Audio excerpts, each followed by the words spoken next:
Hi, I'm Kristen Maldonado from Pop Culture Planet. It's so great to meet you both. Hi, nice to Nice meet to you. meet you. This movie was so much fun. And I want to start with you, Julie. I believe, right, this is your first film under your new production company, Bowen and Sons, right?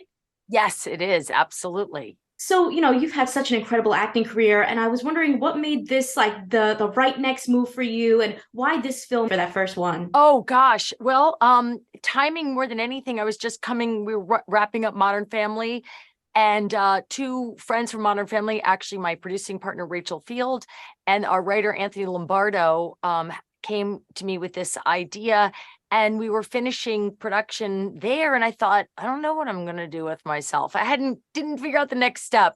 And I got excited about the idea of a female protagonist who was complicated, nerdy like I was in high school, but not nerdy in the way that they always had it, like with the glasses and like she's like self-assured geek who doesn't care about social life. So I liked that idea. And for you, Anya, I mean, you've directed so many incredible episodes of television, Ginny and Georgia, League of Their Own, and an upcoming episode on the new season of Yellow Jackets. So, what was it like to go from that to your first feature? It was incredible. I mean, Julie and Rachel, so generous in their producing and like inviting me into this story that they've been cultivating for years to, get off the ground.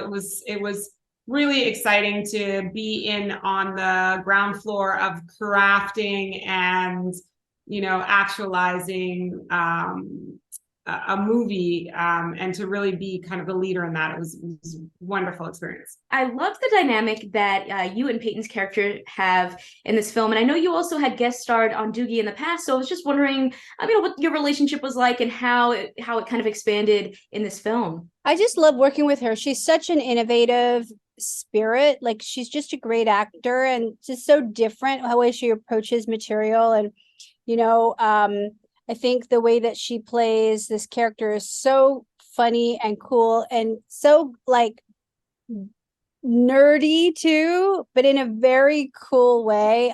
Yeah, I really enjoy working with her. I think she's just so magnificent and just so beautiful. So it's a real joy. I love 80s movies, and I mean the 80s was just such a unique time for teen movies. Yes. And you guys pay homage to them so beautifully, and you even acknowledge some of the flaws. So I was wondering, what you can tell us about that, if you had any favorites. Yeah, a lot of the promposals were very 80s inspired, obviously. And the Mandy's promposal, and I won't ruin it for those who haven't seen it, was one of my particular favorites. But I really enjoyed the 80s takedown scene most of all, when Mandy and Ben go head to head and he tries to defend 80s movies and she just says, uh-uh. How about you, Anya? I mean, I love that moment too, because I do feel like I love these 80s movies, but when you go back and watch them, there's some definite cringe-worthy moments.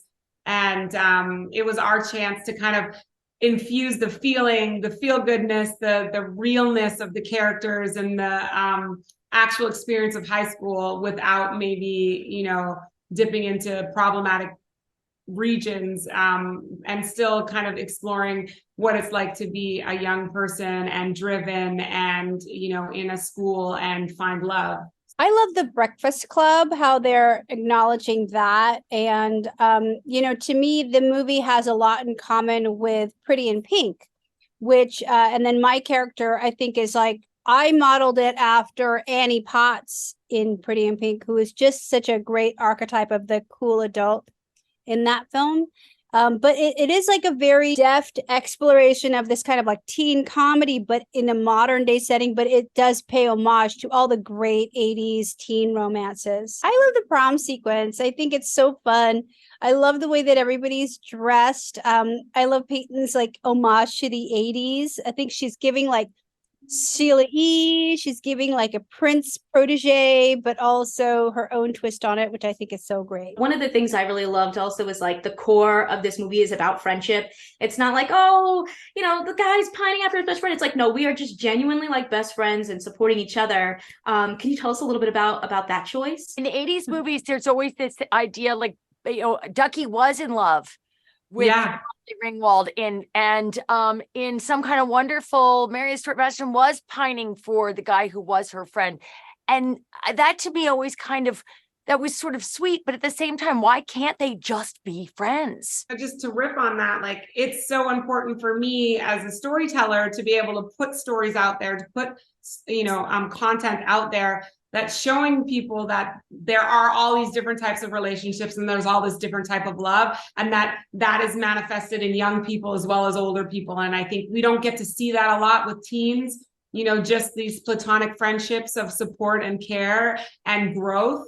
And I feel like Prom Pact does that really well, and it's a great example of that. And I hope audiences see that and love it. For you, if you were doing a promposal for someone, what 80s movie would you want to recreate? I would love to do a Ferris Bueller one with like where we just skip school and we do it off somewhere.